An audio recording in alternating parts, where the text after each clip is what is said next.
Good evening to everyone who has joined us today. My name is Michelle Barry, the founder of Women Lift Health and director of the Stanford University Center for Innovation in Global Health.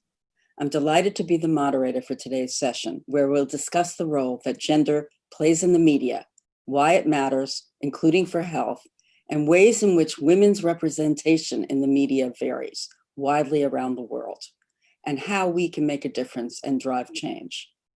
Women Lift Health was founded because the world is facing unprecedented global health challenges, and I believed addressing them required diversity in leadership, including women. As many of you know, women make up 70% of the global health workforce, and yet represent less than 30% of leadership. This disparity has a significant impact on our ability to reach our health goals. Women Lift Health aims to advance women leadership in health by placing 3,500 women in leadership positions over the next 10 years. And as a result, hopefully to transform health outcomes. When we think about health, we may not immediately think about the media, even though it is indeed one of the most powerful forces in our work. The media helps shape how we are perceived, how we often see ourselves, and can influence how we act. Like many other fields, the media suffers from gender inequalities. According to the most recent Global Media Monitoring Project report, the number of women newsmakers has held steady at just under 25% over the past decade. And as you know, COVID-19 is exacerbating a host of inequalities, and this emergency is playing out on gendered lines in this sector as well. For instance, when widening the net to include academic journals, a different form of media, we found that women scientists are submitting fewer papers. And in a recent analysis we published in Lancet, women make up only a third of senior or first authors who have published research on COVID-19 since the beginning of the pandemic. This represents a drop of almost 25% productivity from pre-COVID publishing. When male voices and experts dominate the public narrative, it can affect what is reported on and what issues are headlined either overtly or by implicit bias. We'll discuss gender equality in media today and why it matters for women to have leadership roles in this field. Before introducing our speakers, I'm just going to go over a few housekeeping items. Please remember to use the chat function to pose questions. We hope this will generate a very provocative Q&A at the end. The session will be recorded and made available on our website and social channels. And finally, please follow us on Twitter at Women Lift Health and feel free to tag us with questions or comments about today's event. So, without further ado, I'd like to welcome our speakers. Anne Mawathi is the Africa Health Editor at BBC, and she's currently piloting a new program highlighting women on the front lines of COVID-19. Laurie Garrett is a Pulitzer Prize-winning author and science writer, and she continues to do health reporting on the pandemic for a number of outlets. Anuba Bansley is the former executive editor at CNN IBN in India and is the current founder of the digital outlet Newsworthy. Thank you all for being here today. So I'd like to put my first question to Anne. Anne, and I love the purple background. Can you help contextualize this particular moment for us in Africa? We know that women have been disproportionately impacted by the pandemic in a number of ways, from increases in unpaid care work to higher rates of unemployment, particularly in the informal sector, as we talked about earlier. Have you seen COVID-19 have an impact on the media in Africa? And has it had any particular impact on women? Okay, I will look at the impact in two ways. Internally, meaning what media houses have had to go through, and externally in terms of the work that the media is doing in regard to the pandemic. This is a very difficult phase for media houses in Africa and even other parts of the world. Like in other industries, people have lost jobs. That has been overwhelming for most of my colleagues in the industry. And that is just one of the challenges. The key one for me is women representation in the media during the pandemic. the pandemic is further deepening pre-existing inequalities. It is not surprising that male voices still dominate media content at this time. If we were to cover these stories widely about COVID-19, what would we see or say? For me, this is the time to contextualize the health impact of COVID-19 on women and girls, because it is very specific, this kind of impact. When you look at access to healthcare services now, it is restricted, not because they wouldn't receive the services, but because there is fear that if they go to health facilities, they may be exposed. What does that mean for especially reproductive healthcare services, for instance? An increasing number of women will be delivering at home without assistance. Women may not have access to contraceptives, among other challenges. And when you look at the healthcare provision itself, who are the majority doing most of the work in hospitals, in health centers?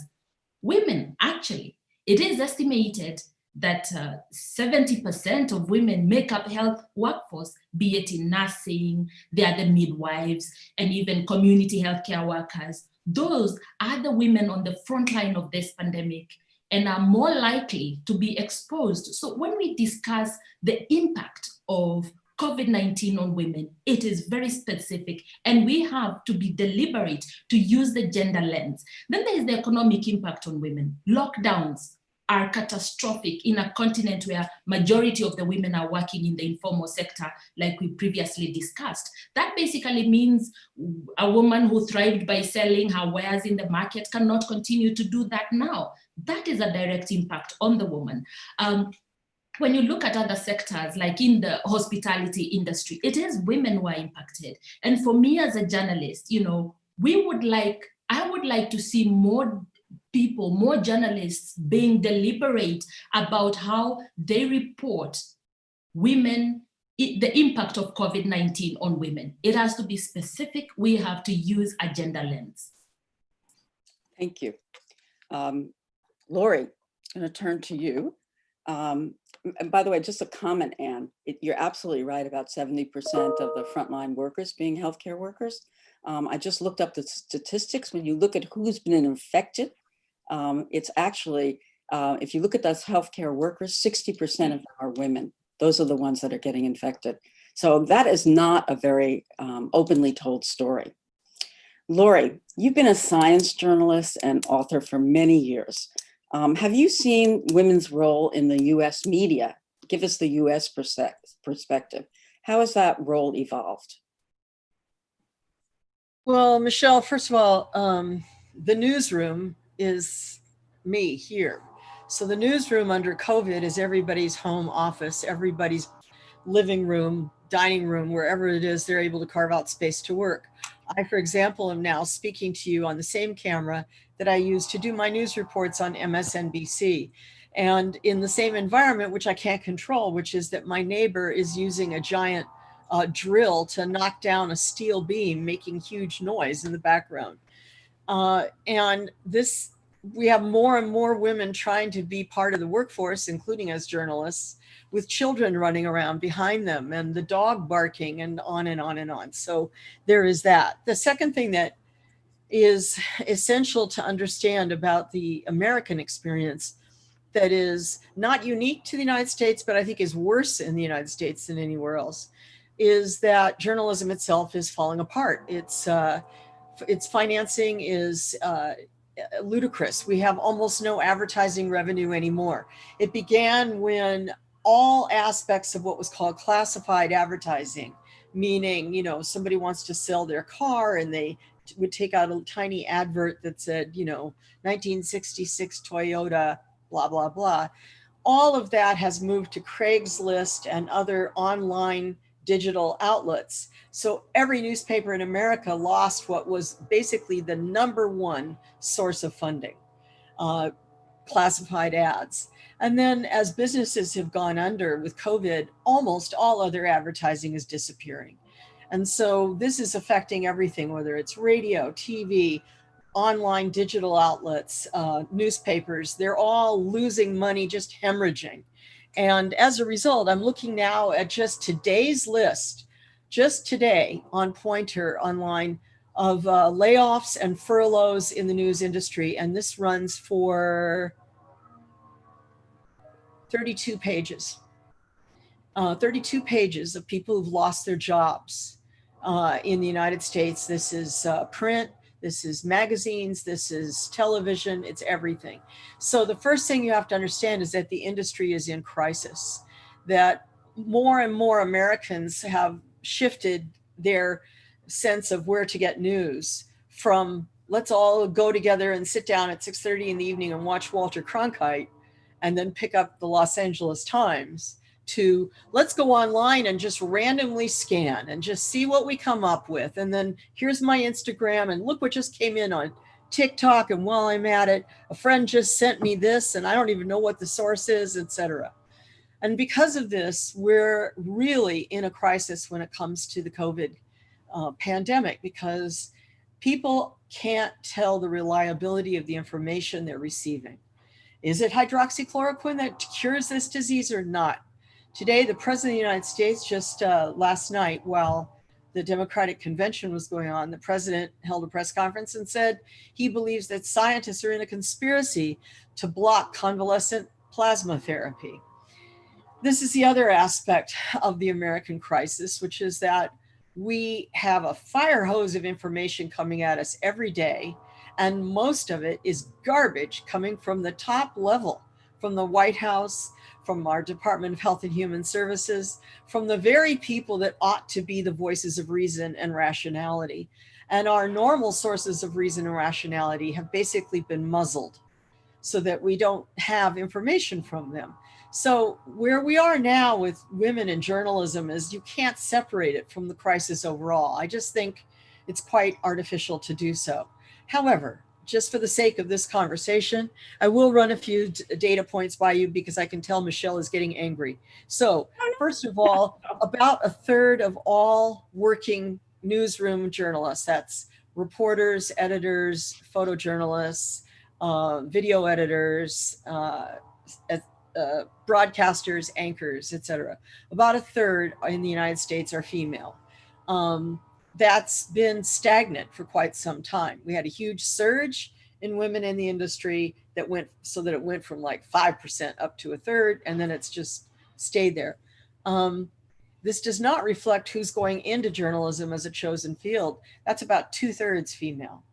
If you look at journalism schools and entry-level employment, what happens? Why are they not still there? Forbes did a survey, what are the most stressful occupations on earth? And journalism ranked the 6th most stressful profession on the planet. If you're trying to raise children and you're trying to cover a story that entails getting up at 5 a.m, chasing around some politicians all day long, then coming back at 5 p.m. to try and go over your notes and write your story, and maybe by midnight you collapse and then you repeat again tomorrow, not very many women can raise a family and do that. Very few men can do that. I mean, it's really stressful. If you add to that death threats, I've had my share, people claiming that you're a liar, constantly trying to tear you to pieces. I think women take it much harder than men. Some men actually relish it. They like getting into these sort of virtual fights with people who claim that they're liars and so on. But I think for a lot of women, it's very hard to take, the 25 emails that come in and that begin with "you fat ... or "you ugly ... because that's how you insult women, right? You don't start an insult to men with "you fat." You start with "you idiot." And so I think a lot of women get to a certain point in their career and then change. And one of the things they change to is public relations. So if you look at the field of public relations, it's overwhelmingly female. It's, 80, 90% women. And often the executives in public relations are women as well. But in hard daily news, whether it's science journalism where I sit, geopolitics where I used to sit, covering the White House, wherever, it's a very, very stressful, and pay is going down. so many on furlough. Most of my colleagues are earning less in journalism today than they were 20 years ago. So the opposite trajectory with age that most other professions show, simply because it's in deep trouble. And then one final note with COVID, not only has that hastened the loss of advertising revenue, it's also caused a huge shift in where people are going for information. So for example, I don't know how this is in India and Kenya. I think it's probably somewhat similar in certain cities. The majority of podcast listening and radio listening is in the car, is when people are moving from one place to another. Well, with the lockdowns, people aren't in cars. So for example, our national public radio has lost 35% of its listeners in just 4 months' time. Most radio is now in total crisis all over America. Podcast listening has plummeted because of the loss of people just sitting in cars. And that's going to have lasting impacts, because these were industries that were already kind of on shaky ground to begin with. And as you furlough those workers, these are skilled personnel. They're not going to sit around waiting for another job. They're going to go to a different profession. They're going to take their skills in a new way, and you can't simply, boom, reconstitute. Thank you, Lori. Anuba. And Lori, you always have a lively perspective. Thank you. Anuba, let's turn to India and back to the present moment, and maybe a less stressful moment. Why does gender representation in the media matter there, as the world is confronting a health emergency in India and South Asia? I'm going to take a little bit of what Lori and Anne said. It's a well-known fact. The media industry, like any other industry worldwide, in India as well, is going through the same problems. Shrinking, job losses, lack of budgets for reportage extremely low, and just the pandemic itself also leading to a whole host of problems in terms of being out in the field, being in proximity of your subjects, doing that reporting. As Lori said, everyone's sort of study is now their room. I report from here, I shoot from here, I broadcast from here. So that's one aspect of the problem, which is the structural problem of the media. The other aspect that I've often seen in my career is that beats like education, beats like public health, climate change, are broadly often seen as these soft beats. Often you'll always find women journalists sort of being given this either as their primary beat or the allied beat. And hey, now you have a global pandemic where you're finding a whole host of women journalists, at least in my part of the world and a whole lot of South Asia, being foregrounded. They're, in a way, in many, many outfits, digital and mainstream, actually leading reportage of the pandemic. Now, what happens when you have women journalists, women reporters, public health reporters, etc., trying to foreground reportage in a particular manner, but the structure of the newsroom is both getting disjointed for economic reasons, but also the newsroom is not the place, as Lori said, it was many, many years ago. In India, there is a problem as soon as you drop the word gender, because we think it's an obligation. It's mainstreaming gender is a slogan. It's not something we do intrinsically. This particular global pandemic has shown us that a pandemic never impacts people equally. Women, gender minorities, vulnerable communities, indigenous people. In India, an entire migration happened from our cities to our villages and now back to our cities. That happened because the media's focus has never been on any of these communities. I'm making a broad statement, and of course there'll be pockets of good work being done, but I'm sort of casting like a broad lens just for an understanding of your audience. We've not invested in reportage of rural India. So now you have a situation where there is a global pandemic, and reportage of it is, I hate to say it, but reportage of it is so urban centric. Of course, we need to focus on women having to spend time in both taking care of their families and doing work and sitting in rooms. But we also have to realize that women also have been spending their time in factory floors. Women in the villages don't have access to reproductive health. with a lockdown, you're going to realize raw material for many of these medicines is not come. You're going to have a huge shortage of that. Apart from that, as you said, in India, there's a fascinating story. For years and years, we've been shouting, our public health force is called, has a whole host of women, and the sort of the foot soldiers of that are called ASHA workers. The word ASHA stands for Accredited Social Health Activists. They're essentially rural women who go village to village, immunizing, giving reproductive health care. For years and years, no one has actually looked at them because they're still considered volunteers. This is caregiving work. This doesn't have to be paid. This is on stipend. And today you're relying on those women to actually take forward your messaging on social distancing, on wearing a mask, on what to do, on identifying. Now, it's a great intersection because the media has never spent any time covering any of these issues. They were always considered these soft beats, and suddenly you need to get in all the expertise you can. So it's a coming together of many, many threads. And I've never looked at myself as a women journalist, but that's also because I come from a particular point of privilege. The newsroom is an unequal place in many parts of the world and in India as well. And in India, there are other factors of caste and class that come in. We're all sort of coming in from English speaking. Our regional media is a very, very different place.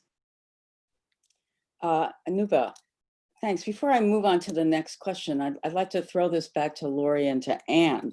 Anne, do you see in Africa this what Anuba is describing as soft beats being attributed or women asked to take them? And Lori, do you see that in the US? Anne, you want to start? Yes, I could start. Yes, there's a lot of it in media houses. I remember when I started journalism, my first assignments were more the so-called soft bits, where you'll be doing a feature story on something. Apparently here, climate change is not seen as a soft bit, but soft bits are seen as those that women can go and take long in doing the stories, and because they cannot weather the storm in newsrooms. And for me, that has been a very uncomfortable place, because it has meant that women's voices continue to be muffled and I continue to be pushed at a corner. So I've been very lucky to also work in places where I have put myself forth and I have been given that space to do what I wanted to do. But I have seen, I remember Lori mentioning this, I have seen my very good friends pushed out of the industry because they could just not take the pressure anymore. The constant reminder of you as a woman and your womb, you're always being reminded, oh, women, you're going to get pregnant and you're going to take maternity leave. And I remember one good friend of mine being insulted that, you're not the first woman to give birth. That for me cut deep, because we want it all. We shouldn't be punished for wanting a career, wanting a family. We want it all. So can media houses be accommodating? I think that's a challenge that we need to rise up to. I agree completely about the soft beat, hard beat thing. When I first started out in science reporting, and the first place I went was I moved to Africa, to Lusaka, to deliberately pick a center for reporting that would be extremely difficult for Americans to have any interest, And it was during the times of the frontline states when apartheid was in the rule of law in South Africa, and there were liberation movements all over the continent. And what I saw was that there were very few female journalists from anywhere in the world, and certainly none like myself trying to work alone as a freelancer. And you spent a lot of time not just fighting bias, but literally fighting the guys off so that you were safe.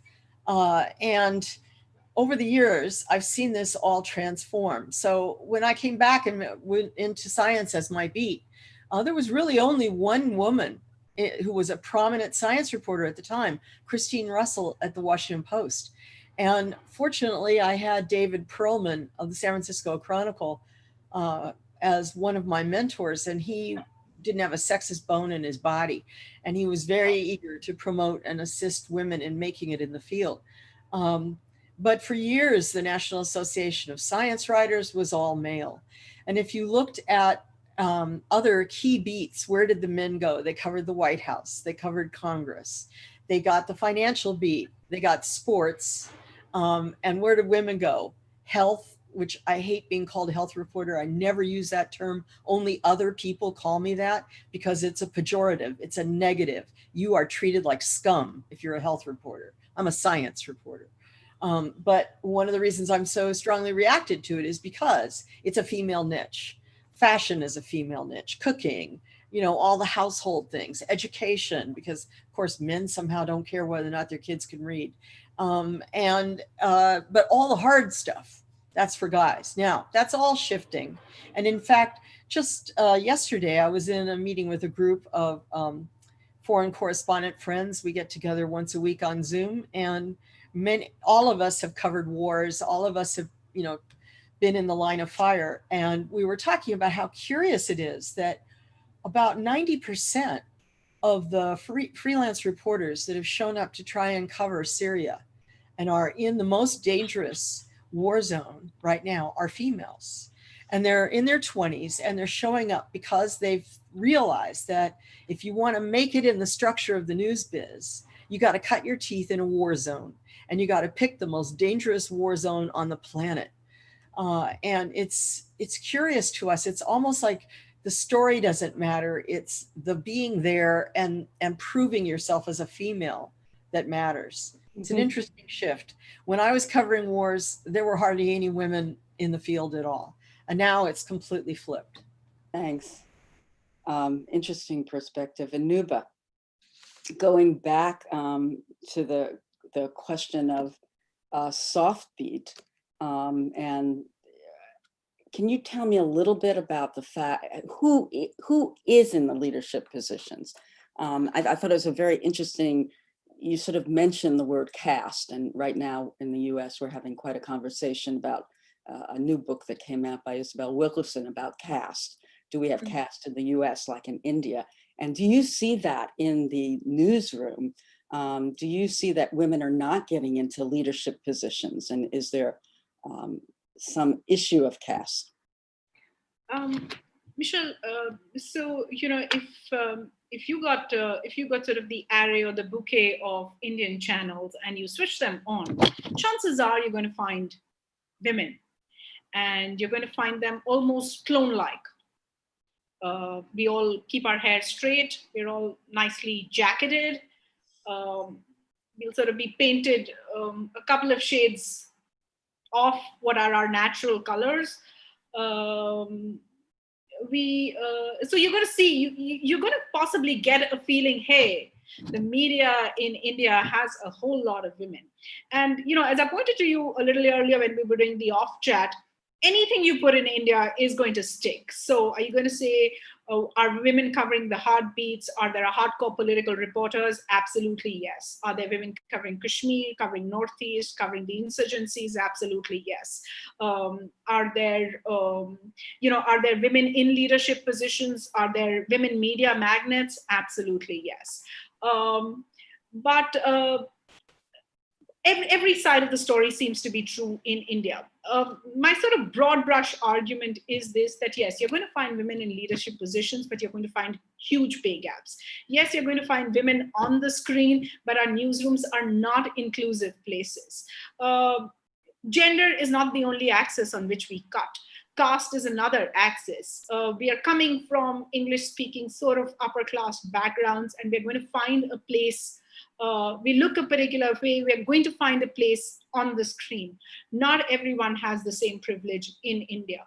What's also true for some of the Indian newsrooms, so to speak, that they are boys' club. They are structurally made that way. I've encountered in many of my sort of years in the mainstream media, this strange situation that you did a primetime show, you took off your jacket and you went out with your producer and had a drink, and you realized that the next day's big story had already been discussed before we came in for our morning editorial meeting. Everyone already had an insight.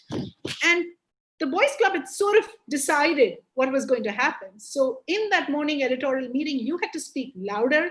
You had to say, hey, this wasn't discussed.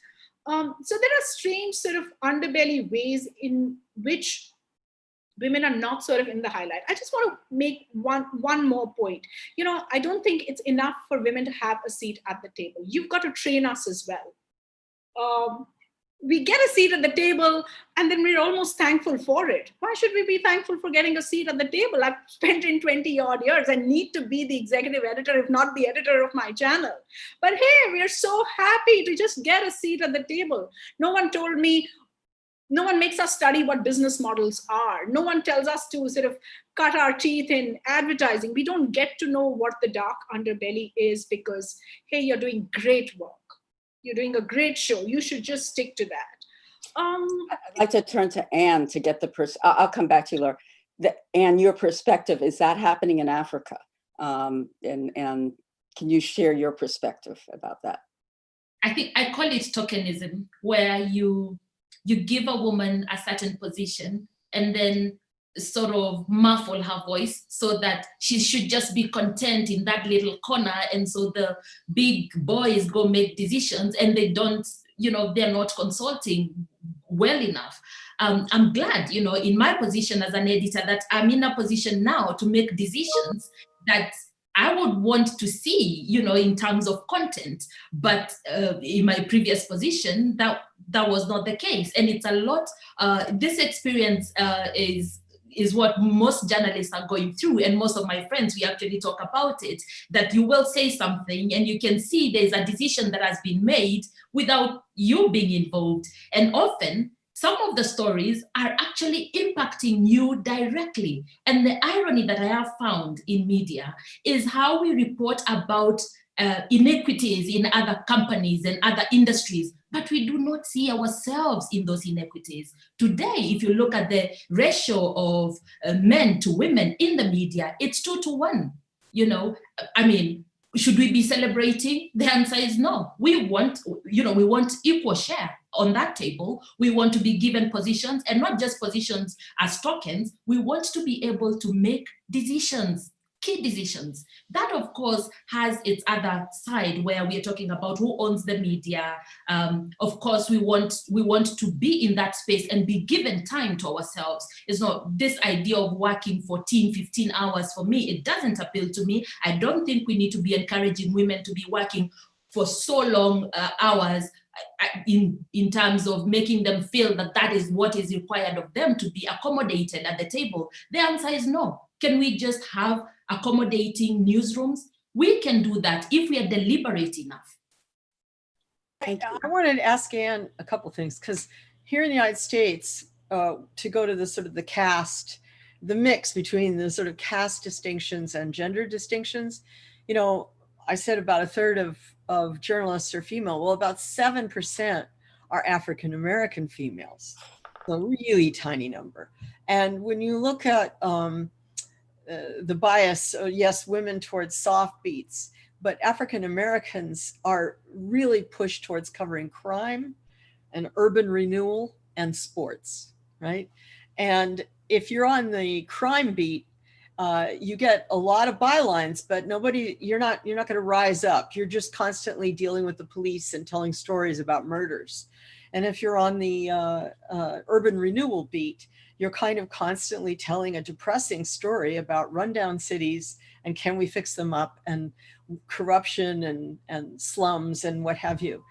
I noticed in my time in East Africa that there's a real big difference between the Kiswahili and other African language media versus the English language media, or in the case of parts of Central Africa, the French language media, and that it's more prestigious and you earn more if you're broadcasting in English. But the vast majority of the people aren't able to follow what you're saying. They're not interested. They're listening to Kiswahili on the taxi cab radio. So how does that look now, that landscape?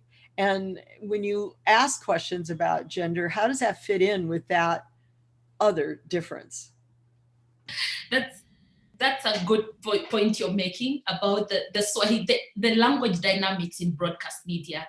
I've always found it baffling that the 9 o'clock news gets a lot of resources and a lot of attention from all the big bosses, as opposed to the Swahili news. And when you look at our demographics and who is watching news, actually, the Swahili speaker requires more attention. They are present, they are more actually in terms of numbers when you look at who is watching the news. And I remember, yes, I actually started as a Swahili broadcast journalist, and I knew that was my way of getting into the newsroom. If I used my Swahili, because of course, even when we come from college, most people don't want to broadcast in Swahili. It's seen as inferior. And this is the colonial inheritance, the colonial mentality that we need to dismantle.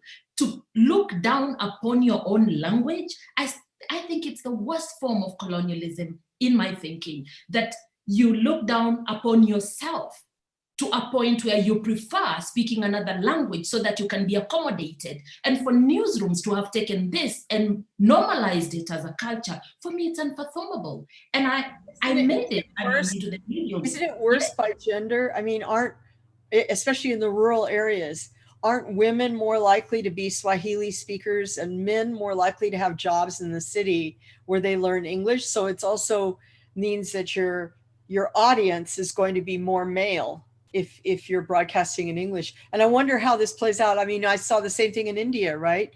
That if you're doing Tamil language versus English, or you're doing other local regional language broadcasting or print in India, it's a different status than if you're doing English in India. And how does that affect the accessibility for the female listener and viewer in India? I think more than the listener, you'll find great diversity in India. Regional newsrooms are going to cover their particular states and their local languages far better than national newsrooms are ever going to be doing that. You know, national newsrooms are obsessed and dominated by sort of power play politics, Delhi politics, focus on just the big national parties. And that's why their coverage seems, so sort of so bland and so sort of uni-focused. But many of my friends from regional languages have far more robust coverage of sort of culture, far greater coverage of rural India, far greater coverage on livelihoods, etc. You're right.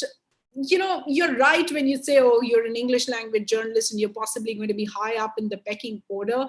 But I think that would be untrue now, because there is such a proliferation of regional media. And, regional media has actually come up primarily because national media has not done their job. National media's obsession with the big metros and sort of with Delhi politics has actually led to the proliferation of a whole host of regional media. As far as the listeners are concerned, India sort of, I wouldn't have the numbers offhand, but I think English is sort of a minuscule number. No one listens to English if you compare all our regional languages getting together. Their viewership is far, far great. I did a stint with a Hindi language medium, which is much of North India. They have a local paper, and they printed from every city, and they put out a small ad. And that ad was at every nook and corner, and everyone was reading the paper in Delhi, and I was never going to find that kind of reach. So the English language media is a bubble, and we stay in our bubble and we feel happy about it, and we think we are covering this great country. We're not even covering a fraction of it. I would say the American equivalent of this is Spanish. So, I mean, Univision, Telemundo, the big Spanish newspapers and radio stations in the United States are incredibly important for all of the Spanish-speaking population. And the situation is that the English-speaking population majority never attempts to know what's on Telemundo, what's on Univision, what's in any of the Spanish language newspapers. They just don't pay any attention to it.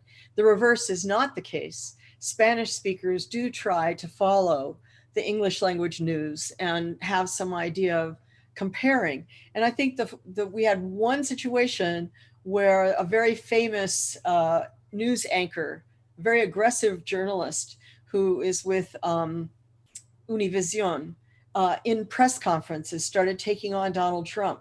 And he actually got banned from the White House because of his really smart questions about immigration and the treatment of immigrants at the border and locking up women and children. And, suddenly the rest of America, the English-speaking America, became aware of this guy who is the Walter Cronkite of Spanish language media in America and Mexico. Can I bring us back to gender for a second? Sure. Yes. Sorry. No, I can. You have such great stories, but I just want to bring us back to the gender dynamic. And you mentioned mentorship and how that was important to you, and I'd like to have each of you sort of say a word about, and for Women Lift Health, that's what we're trying to do, is do mentorship. I'd like each of you to say a few words about how we go forward, how we bring women into the fray. And also, I've been really struck by the fact that women are not used as experts in the coronavirus task force or in the media the way they should be. Now, Lori, I know they turn to you, and I've actually been quoted, but it's always amongst a bevy of men. So I would really like how, when we go forward, how each of you think we can sort of think about mentorship and how to move women into a better position. Who wants to take that first? I'll just take a quick shot because I'm the old geezer here. When I started out in journalism, a lot of the old traditions were still in place. You know, guys kept a bottle of whiskey in the bottom drawer of their desk and a carton of cigarettes.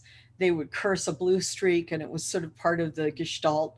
And they would go out after work and drink and talk together about the news and office politics.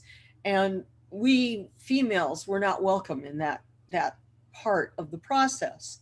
And so it was the one place where management level and reporter level mixed, was the after hours, or the guys going to the gym to work out together during lunch break and things like that. And we as women had no access.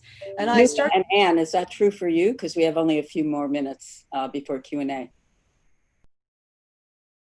Well, not really. I think I was in the newsroom at a different time. So yeah, we were mixing a lot with the men, and you know, having a mentor, for me, that really helped me a lot, having a mentor from early on in my career. So a lot of what I experienced, there was someone holding my back, you know, and saying, you know, we need, maybe this is something that you should consider doing. And I think one of the things that, now that you ask a way forward, I think one of the things that we need to be deliberate about is that newsrooms specifically must be ready for women. The idea that you should work for long hours because you're in a newsroom is neither here nor there. We need to shift our minds from this idea so that you can be able to be a journalist, be productive, and not necessarily be physically in an office space. COVID-19 has provided that for us, that now we have a reference point that we can be productive and still be working from home, for instance. That should be mainstreamed. Newsrooms need to accommodate the needs of women, make the ecosystem available, make the newsroom ecosystem available for women. I think that for me is really, really key. Anuba, are there opportunities for change?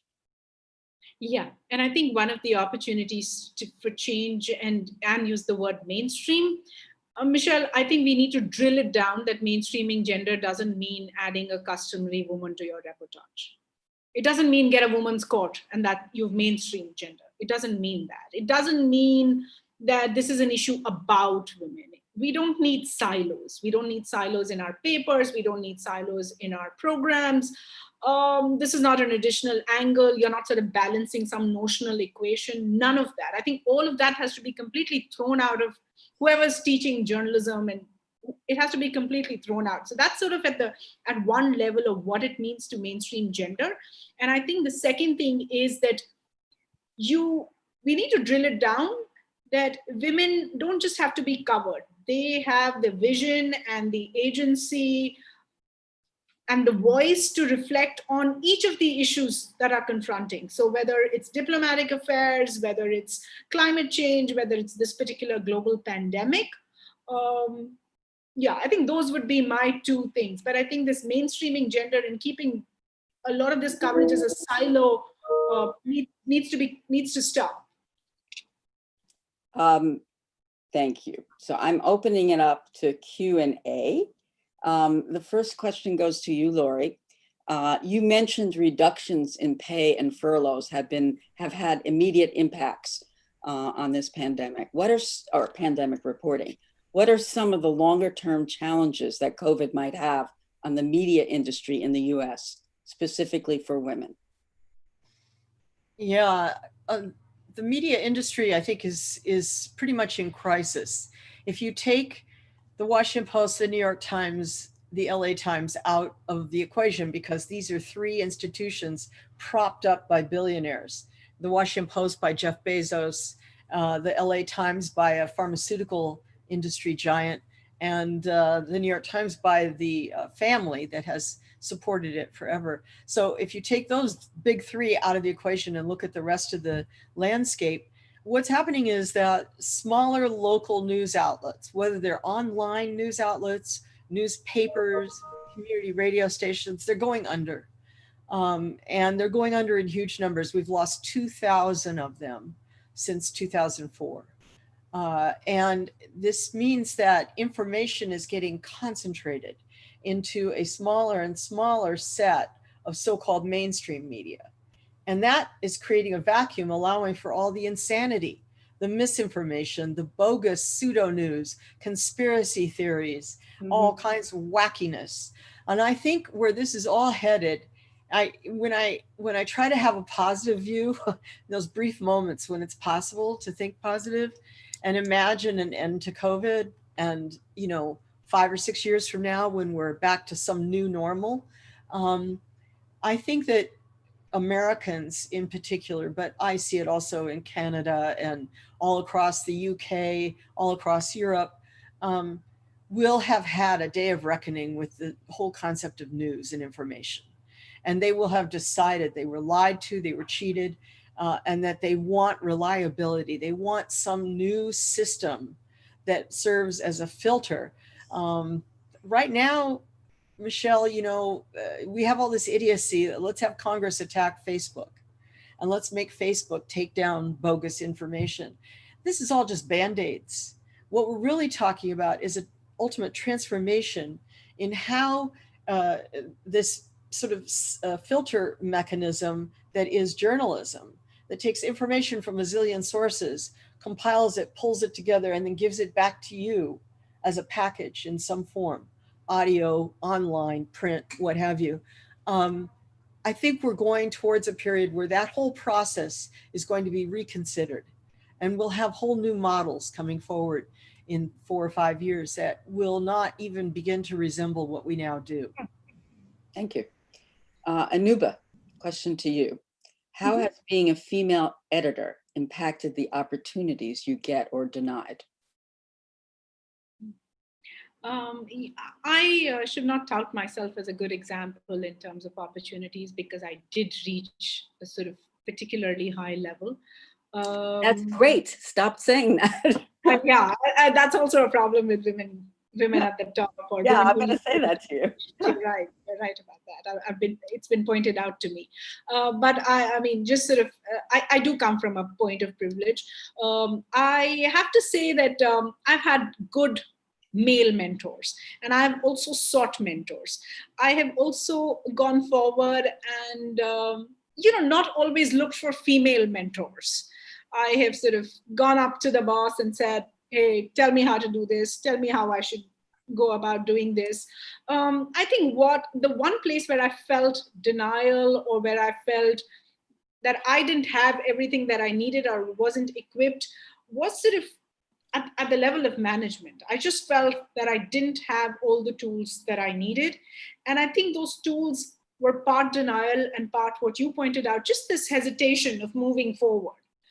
that I deserve it, that I can have it, that I have the ability to take these decisions, etc. And I think part of that has led me to be an entrepreneur.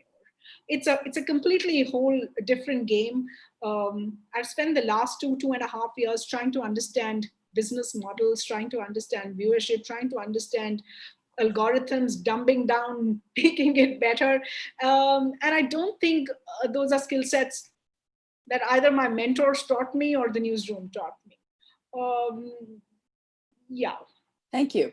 That is what we're trying to do at Women Lift Health, is give women sort of in mid to senior career those skill sets, the management, the financial during that year with coaches and mentors. Because I do. Michelle, can I just add a little small tiny bit? And I think I should have said it at the start. Just the bit that, when I entered the newsroom, I had to toughen up. I could not afford to be someone who had a stomach ache or did not want to go into a conflict zone, because once I got that label, I would not be given the big assignments. But I think the newsroom has fundamentally changed today. And I think what Anne said is an extremely important thing. When I came into the newsroom, I was struggling to sort of keep a family together. And how the hell was I supposed to do it? I had no clue. But I think when today young women are coming into the newsroom, they want different things. And I think they're demanding different things. I also have to say that I let a lot of sort of what would be innuendo, sexual conversations pass because I didn't want to be perceived as a problem maker. Mm-hmm. But I think that's changed in the newsroom today. Young girls are simply not accepting of that. They believe it's not okay. And I think I've struggled with that sometimes with my own team members. I said, come on, stop it. Just do your job. Don't worry about it. And I think I'm wrong there. And that's been a learning for me as more and more young women have come into the newsroom. That's a fabulous perspective. Thank you for sharing that. And we have a question for you, which is, what are some solutions for decolonizing global media? You talked a little bit about the colonialist approach. Can you flesh that out on how we can decolonize global media? Okay, for global media, I think we need to be aware of the power of the voice and who is giving that voice. I always felt uneasy that every time there's a big story, people parachute from somewhere else in London and US and parachute to Kenya to come and report stories from this continent. While you actually have journalists in this continent who are capable of telling those stories. And it continued for such a long time that the images that you saw of my continent, half the time I would be wondering, hello, I don't recognize that place. Of course, are there problems in the continent? Yes, there are. Like there are problems in the United States. Are we saying that these stories are not covered? Please, yes, cover them. But there is need to use the right voices for the right stories. The idea that we still tell these stories through the lens of the other voice, I still don't get it. We have able journalists in this continent who are able to tell these stories. There will be no day that I will be parachuted to the US to go and report a story on the US. It's not going to happen. So why do we still have media houses thinking that it is okay? I don't think that's okay. And it's something that we need to have an honest conversation, especially now with what is going on in the United States. That should open up our minds and see what is it that constitutes the power of voice and the power of storytelling. For me, I would be more aligned to thinking that use the voices that are available, the voices of people who have been there in those localities who know what is really happening. That for me will be the biggest thing that you've done for this continent. It's a wonderful way to end the Q&A session. And I think you all were sent one last question that we'd like you to really tackle. And it's really about what is the one takeaway or change you want to see to ensure better gender equality in the media. And I'll go back to Anuba, what you said. It doesn't have to be gender equality in just the equal numbers of women and men, but the correct type, and I think we shouldn't be in silos. I think that point that you made was brilliant.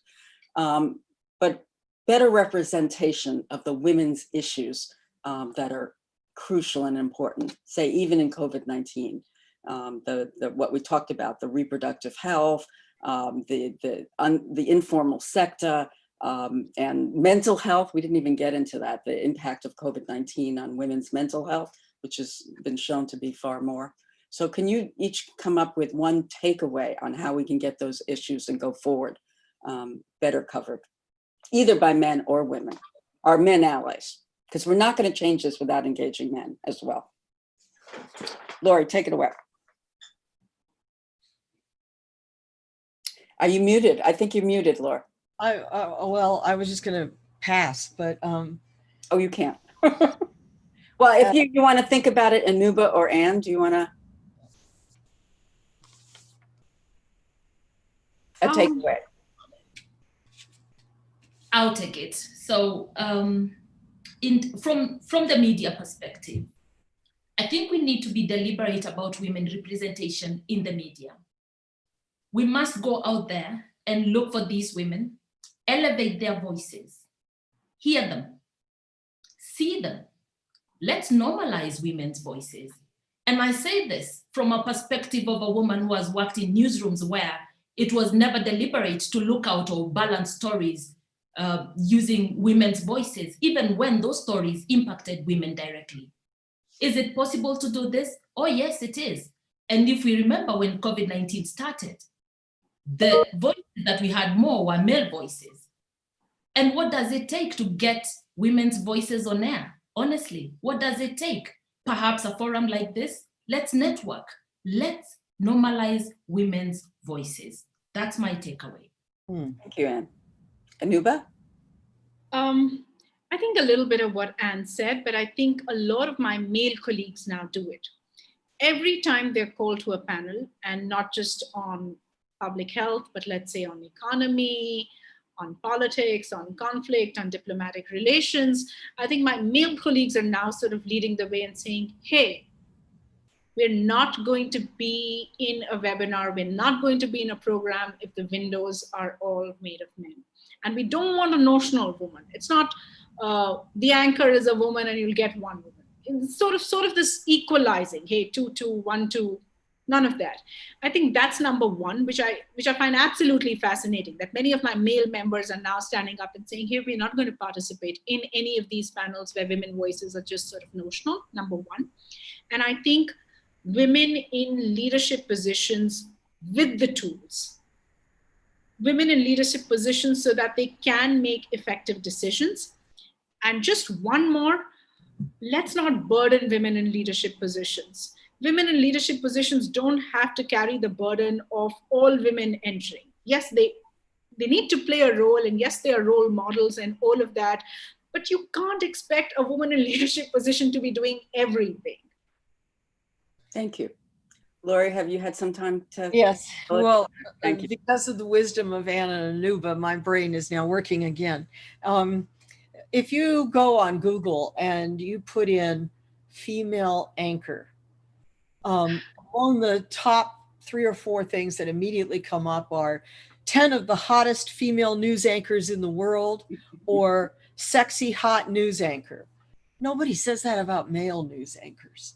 And we see that while 2 of the 3 highest paid news anchors in the English language broadcast world are women, they both are in those positions because of some very unique scandals and situations where they were tied in with the Me Too movement, and it bumped them up through some part of the glass ceiling. Overall, I feel like the younger generation, the kids coming out of journalism schools and other university programs and entering the newsroom, such as it is, through their house or whatever they're doing now, have very low tolerance for sexism, very low tolerance for racism, very low tolerance for any of the things that we've been discussing. They get mad really fast. And the Me Too hashtag circulates in the newsroom in seconds.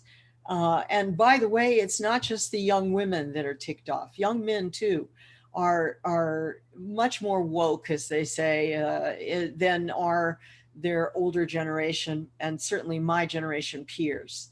So that's all positive, and that could result in something very big and transformative across the range of the industry. As again, I said before, I think the industry itself is going to transform. And I think that the nature of the gender balance, racial issues, ethnic issues, religious issues, all the hot button questions that have plagued us for so many decades. I think all of that will be part of this transformation. And we'll see a very different context in how news is judged, assessed, what sorts of sources are turned to, what sorts of voices are elevated. So, I would say we're in a transition moment, and COVID has heightened everything. Well, thank you all for a very lively discussion, certainly eye-opening for me. And I thank our audience for really good questions.